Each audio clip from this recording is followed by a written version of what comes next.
esta persona tiene un puesto de responsabilidad en un instituto de empresa que yo imagino que se ve con empresarios, desconozco cuáles, pero imagino que se tiene que ver con empresarios porque es lo que forma parte de su trabajo, pero en política no todo vale, en política las acusaciones hay que medirlas bien.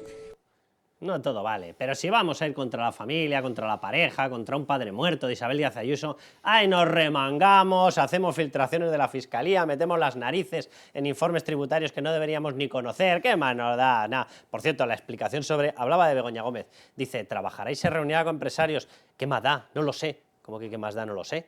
¿Cómo que qué más da? No lo sé. ¿Ha oído hablar, señora María Jesús Montero, de la Ley 3/2015 de conflicto de intereses? ¿Cómo que se reúne con empresarios y da lo mismo? Lo de este país se ha convertido en un cachondeo. Pero bueno, vamos con lo que ha ocurrido, que es de una gravedad absoluta. Bien, ya sabíamos el mítico de quién depende la Fiscalía, de quién depende, pues ya está. Vale, pues el amo del calabozo considera que la Fiscalía es suya. Se llama Ministerio Público porque no es del Gobierno.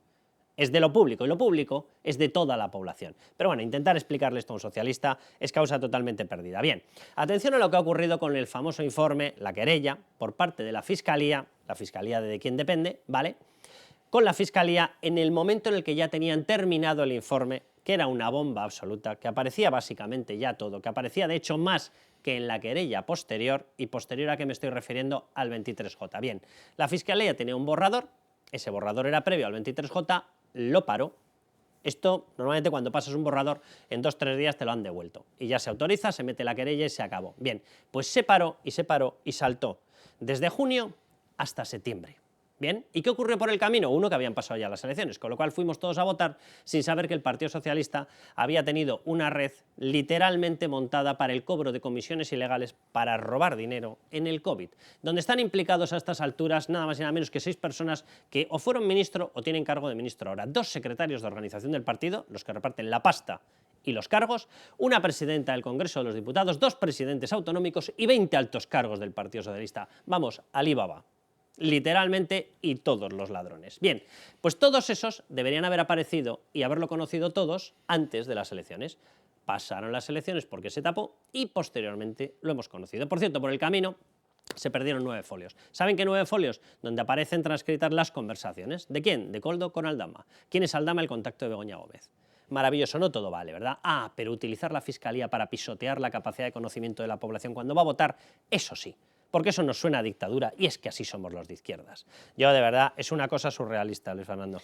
Sí, bueno, surrealista y extraordinariamente grave, por 2 motivos. El primero, porque el gobierno sigue, en este caso, casi alardeando de su control sobre absolutamente todo, y cada día trata de tener control por más espacios. Ya no es materia de este bloque, pero pensemos en que está intentando meter las manos en las empresas del IBEX 35. Con esto ya... Intentando no. No, está metiéndola y vía presupuesto público.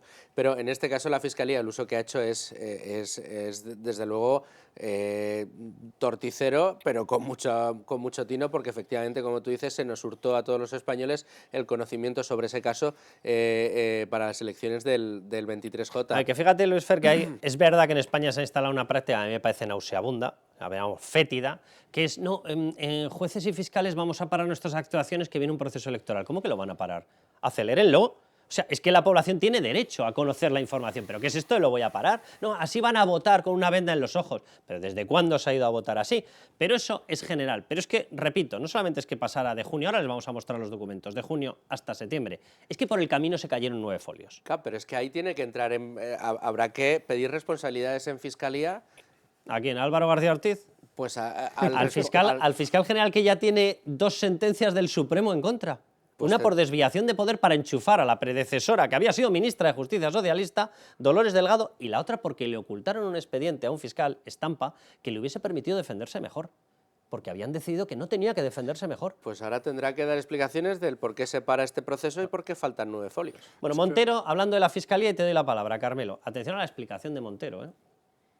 Que lo tengan muy claro, ni amenazas a la agencia tributaria, ni a la policía, ni a la Fiscalía, ni a los periodistas va a dejar de que ellos hagan su trabajo y van a seguir investigando los casos que presuntamente se puedan desviar de la norma y vamos a seguir trabajando. No nos van a amenazar, no nos van a amedrentar, porque la verdad se tiene que abrir camino por la fortaleza democrática de nuestro país. Vamos, que les da lo mismo lo que salga publicado porque piensan seguir manoseando la agencia tributaria y la fiscalía.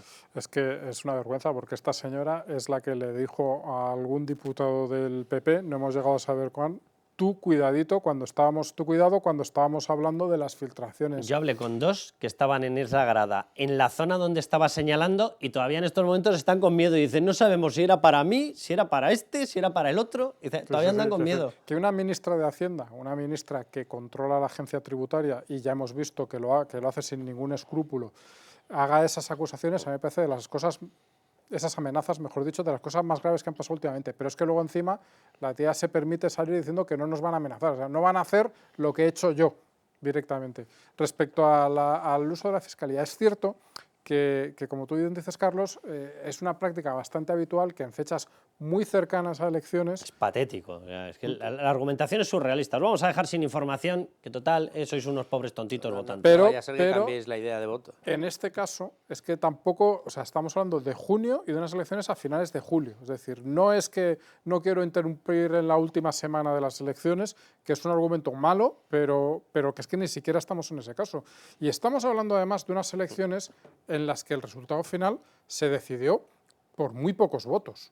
Yo no creo que el escándalo Koldo haya hecho a mucha gente que vota al PSOE, aunque salga Pedro Sánchez comiendo niños una mañana, le haga cambiar mucho a una masa humana le haga cambiar de opinión, porque, por desgracia, en España la política, y sobre todo creo que en la izquierda, es puro juliganismo. Sí, pero algo te puede quitar. Exacto. Y teniendo en cuenta que el margen era mínimo... En este caso, estamos hablando de que cae un 1% para un lado y pasa de un lado a otro, y el resultado, a día de hoy, estaríamos hablando de otro gobierno, sin más. Óscar Puente, dando su particular versión, escúchenle.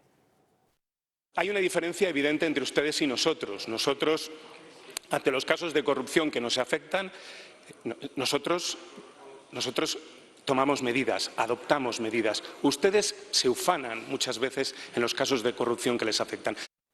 Pues menos mal que toman medidas. Las medidas, pues no sé cuáles deben ser, pero vamos, como vayamos a factores comunes entre los casos de corrupción del Partido Socialista, está el robo de dinero, que una parte se destina a prostitución, que otra parte se destina a coca, como vayamos a las medidas que adoptan, o a lo mejor se refiere a esto. Vamos a las medidas, venga, adelante con las medidas. Así se ordenó parar el borrador de la Fiscalía General. Fíjense en las fechas.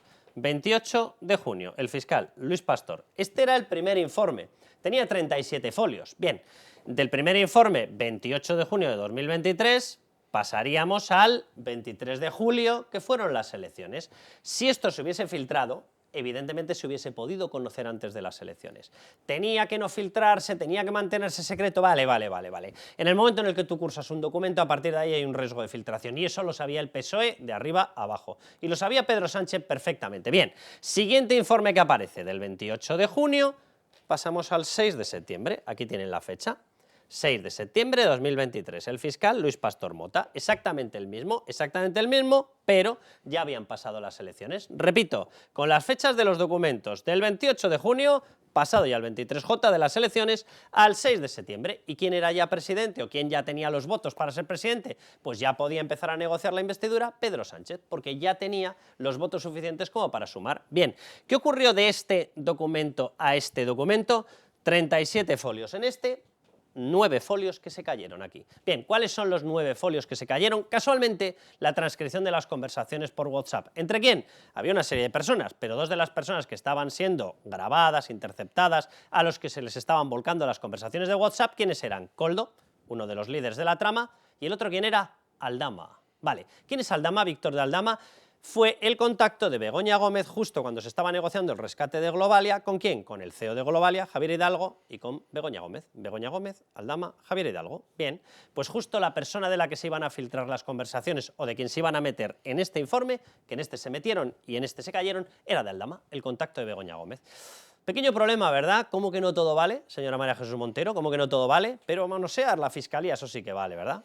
No, y vale además en un caso que es especialmente grave, los decías tú al principio del programa, porque es que si se hubiera sabido, se hubiera conocido que durante la pandemia, en la que el gobierno decidió no permitir a nadie que comprara mascarillas, no permitir a nadie que trajera material sanitario, sino que todo tenía que pasar por sus manos. En ese caso se urdió una trama en la que se repartieron las comisiones del dinero que con nuestros impuestos se iba a gastar para traer ese material. Y además de una manera torticera, en la que, como hemos conocido, se trajo material defectuoso, que luego no se reclamó, que se aceleró el pago para que se satisfacieran las transacciones y, oh casualidad, ese dinero iba llegando al bolsillo de los personajes de la trama, de Koldo, de Aldama y con Illa de por medio, con María Jesús Montero, con Armengol de por medio y, por último, la parte de Begoña Gómez. Es que clama al cielo. Es que, a ver, yo no sé si nuestros espectadores habrán visto Borgen o series similares, pero es que por el hecho de que el marido de la presidenta del país se dedicara a las finanzas, tenía que dejar su actividad porque Pues claro, podrían parecer obviamente, que le están favoreciendo. Aquí se veía como normal que la señora Begoña Gómez tuviera clientes que fueran empresarios que quieren hacer Pero negocios lo verán en ellos, España. porque la ley dice lo contrario. Es que es absolutamente, esa es meter la mano hasta el codo. Experta en recaudación de fondos. Si es que lo poco decía más que así, decir, es con que lo pone éxito, así. con éxito. Bueno, tanto que daba clases y sigue dándolas. Exacto. Sigue A mí me dándolas. parece que hay, o sea, todo eso que has dicho es cierto, y luego lo que es un escándalo absoluto, lo que es un escándalo total, es la doble vara de medir. Cuando estamos hablando de un caso en el que hay dinero público, hay material comprado que no ha podido ni usarse, es decir, material que tuvo que desecharse, hay implicación de personas del partido en la trama que ha vendido ese material, hay casos, en el caso de Begoña Gómez, por ejemplo, hay un rescate que entre unos conceptos y otros se iba como a 1.000 millones de euros, firmado por el presidente del gobierno, que ni siquiera tiene el detalle de salirse de la deliberación para no incumplir la ley de compatibilidades.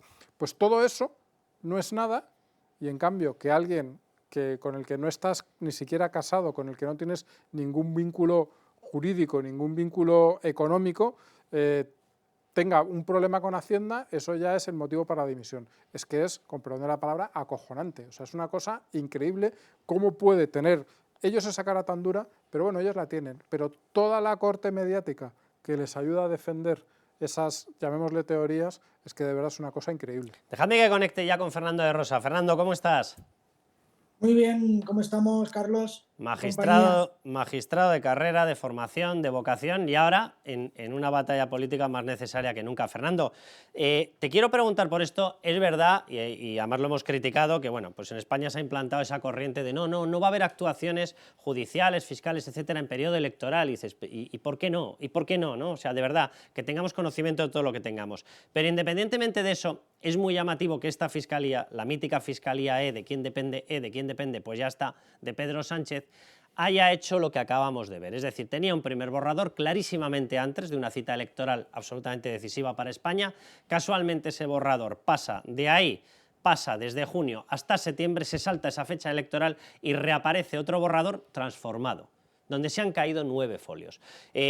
A mí me parece de una gravedad absoluta. Sé que muchas veces, oye, pues no vamos a molestar, yo no sé si es no vamos a molestar, pero claro, es que estamos hablando de la misma fiscalía que tomó la decisión, por ejemplo, en el caso Tsunami, de, en contra de la inmensa mayoría de fiscales, decir que ellos se negaban a la imputación por terrorismo de Puigdemont, que de hecho se negaban incluso a que se continuase con la tramitación de ese caso, del caso Tsunami. La misma que se dedicó a enchufar a Dolores Delgado y ha recibido ya una sentencia del Tribunal Supremo por desviación de poder.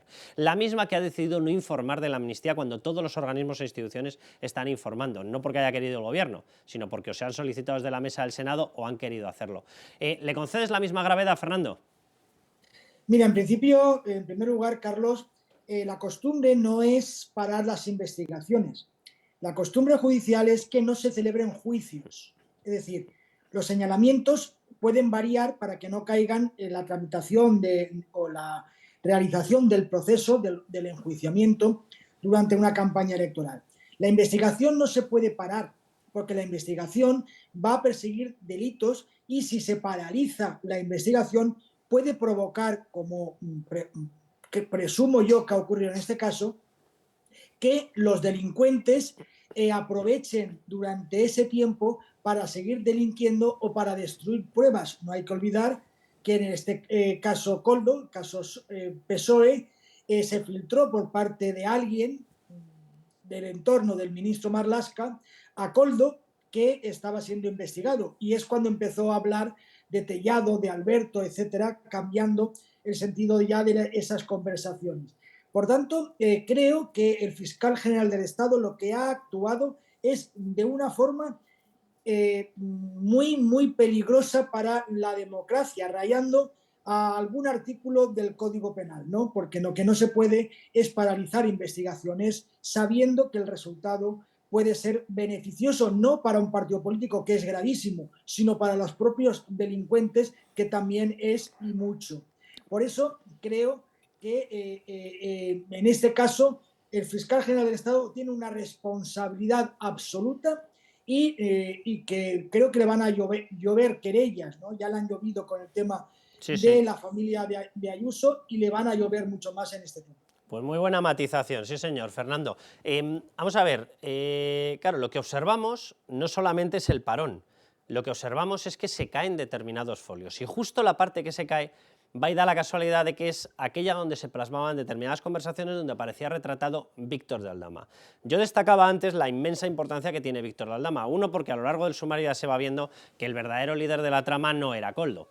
De hecho, a Koldo, Víctor de Aldama le llamaba Cromañón con K, para que nos hagamos una idea del respeto que le inspiraba a la persona de Koldo y quién era el jefe superior en la trama. Bien, pero independientemente de eso, Aldama era el contacto de Begoña Gómez en medio de las negociaciones de un rescate multimillonario por una compañía que quien se lo presentó o quien le metió en esas reuniones era Víctor de Aldama. Claro, estamos hablando de una auténtica bomba de relojería y no se ha podido conocer antes del 23J de las votaciones, sobre todo, yo no sé si se hubiese filtrado o no, pero sobre todo porque hubo una decisión de que se restaran determinados folios, que se quitaran. Es que me parece de una gravedad brutal. Totalmente, fíjate como el personaje que tú mencionas, Aldama, no solamente es el contacto y el perejil en todas las salsas en este proceso, sino también, acuérdate que fue quien incluso fue a Barajas, ¿no? Con Delcy, con Ábalos, Sí, sí, para está en muchos ver escenarios, sí. Claro, es que está en todos los escenarios. También se está investigando las relaciones con Tito Berni. Se está viendo a ver también las ramificaciones en la Comunidad Valenciana con empresarios del entorno de Ximo Puig. Es decir, que era el factor TUM, pero de todas maneras yo creo que no es la X, siguiendo esa famosa frase de Garzón, ¿no? La X de todo este problema no es Aldama, sino porque alguien le facilitaba, alguien le abría las puertas, alguien le ponía los contactos que él luego ejecutaba y regaba con dinero a todos los demás. Estoy totalmente de acuerdo, Fernando. De hecho, el que quiera pensar que en la relación Begoña-Aldama el fuerte es Aldama, que se lo haga mirar. Porque Claro. Evidentemente la que tiene la fuerza era Begoña Gómez, obviamente. Y yo he visto pocas relaciones en las que el fuerte asuma ser el débil. He visto muy pocas, por no decir ninguna. Por eso te digo que alguien le abría las puertas a este señor, alguien le abría la puerta a los ministerios, alguien le abría la puerta en organismos públicos, alguien le abría la puerta a empresarios, alguien le abría la puerta incluso en negociaciones con países extranjeros, Ghana, en fin, República Dominicana. Por tanto, eso es lo que hay que investigar. Hay que investigar esa X que era el que facilitaba que este señor hiciera los negocios y que luego repartiera el dinero entre aquellos que consideraba parte de esa trama mafiosa que estamos cada vez descubriendo. Por tanto, eso es lo importante de esta investigación y es lo que quiso parar, yo creo que la investigación inicialmente, por lo que conocemos, por los medios de comunicación. Por tanto, es muy sospechoso la implicación de la Fiscalía, la paralización de la Fiscalía, es muy sospechoso las filtraciones desde el entorno del Ministerio del Interior y es muy sospechoso cómo se abrían esas puertas. ¿Quién tenía la llave? Eso es lo que hay que investigar. Fernando, un abrazo muy fuerte y muchísimas gracias. Un abrazo a todos. Y solo por añadir una cosa más, que quiero que escuchemos ahora a Pedro Sánchez, cómo trata él este caso, quiero recordar que hay toda una retahíla de mails en el Ministerio del Interior, donde tenía que estar relatado cómo se acabó decidiendo tomar como proveedor y al que comprarle las mascarillas a Soluciones de Gestión, que han sido borrados. ¿Vale? La famosa historia de los ordenadores golpeados con martillos en la sede del PP, que evidentemente, si fue así, tenía toda la razón del mundo el PSOE en denunciarlo. Y el borrado de mails para seleccionar un proveedor. Pero bueno, vamos a escuchar a Pedro Sánchez. Carmelo, y te doy la palabra. pues evidentemente tanto los ministros o en este caso la presidenta del Congreso, pues evidentemente claro que cuentan con mi respaldo. Entre otras cosas porque cuando hablamos de defender la democracia, de luchar contra estos casos de falta de ejemplaridad o de corrupción, también defender la democracia y luchar contra esa corrupción es no infundir bulos, descalificaciones, insidias. ¿Y qué tal aplicar las leyes? Carmelo, ponme el broche a esto, pero no quiero dejar pasar la oportunidad. Vamos a ver. Como muy bien hemos estado hablando con Fernando de Rosa, la figura fuerte en la relación Aldama y Begoña Gómez no es Aldama, que es don nadie. La figura fuerte era quien tenía acceso al señor del todo, ¿vale? Begoña Gómez, porque era, como así se ha presentado ella, por ejemplo, en la Embajada de Ghana, la esposa del primer ministro que se considera que manda encima de todo. Bien, pero es que si Begoña tiene esa fuerza, la tiene por la delegación vicaria de fuerza de Pedro Sánchez. Aquí, el de Yo lucho contra la corrupción. Sí, cuando un tipo como Aldama hace negocios en tantos sitios distintos, no los hace por ser Aldama. Los hace porque aquel que le recibe, aquel que le abre la puerta, sabe con quién cuenta, con cuál es su apoyo y cuál es el soporte que le da. En su día decíamos algo muy parecido de Koldo, que también lo hace a su escala. Cuando un tipo así llega a un ministerio, se abre la puerta, es porque el que abre la puerta del ministerio sabe qué respaldo tiene. Sabe que aunque el que esté entrando sea Cromañón, como decía Aldama, el que está entrando de verdad es otro. Y este caso es un caso evidente en el que pasa eso. Todos esos negocios, todos esos contactos, ¿de qué va a contratar con Aldama? ¿Quién es Aldama? Exacto, es que de verdad. Un grupo como Globalia, si no sabe que ese hombre viene respaldado por alguien, que aquí no podemos decir quién es o no se sabe todavía, aunque se intuye mucho. Y eso es así, es decir, en esas tramas de corrupción el conseguidor siempre va de la mano de alguien que dices, oye, es que este viene de parte de... Y entonces es cuando le abres la puerta, entonces es cuando le das el dinero, entonces es cuando haces el contrato. Bueno, dos cosas. Vamos a ir al siguiente bloque. ¿Se acuerdan lo que están diciendo? Que si la pareja de Ayuso, que si por un fraude, una discusión de fraude con la agencia tributaria, que si es un delincuente, que si el piso lo pagó con el dinero del fraude, que Ayuso no puede vivir en esa casa, que o la abandona o ella también es una delincuente. Bueno, las famosas teorías penales por transmisión sexual, ¿no? Que se han inventado estos señores del feminismo ultra radical, llámenlo como quieran. Bien, pues va y resulta que en medio de esa campaña contra Ayuso, que ya no saben cómo acosarla, va y resulta que se entrega un informe de la Guardia Civil. ¿Y qué dice el informe de la Guardia Civil en otro caso? Las subvenciones a los hermanos de Chimo Puig. Anda, que hay una casa, un chalet, un pedazo de chaletaco pagado con cargo a las subvenciones que regalaba Javier Lambán en una red cruzada con Chimo Puig. ¿Se creen ustedes que se ha hablado algo de esto? Pues quitando nosotros, nadie. Nadie. Bien, la segunda cosa que les iba a decir, se meten en YouTube, en suscripciones, denle, que si no se olvidan de este tipo de noticias. Vamos al siguiente bloque que les vamos a mostrar las fotos del chalet. Tanto acusar de no sé qué tal, no, miren en su casa, el hermano de Chimo Puig con una casa subvencionada, un chalet, tócate las narices.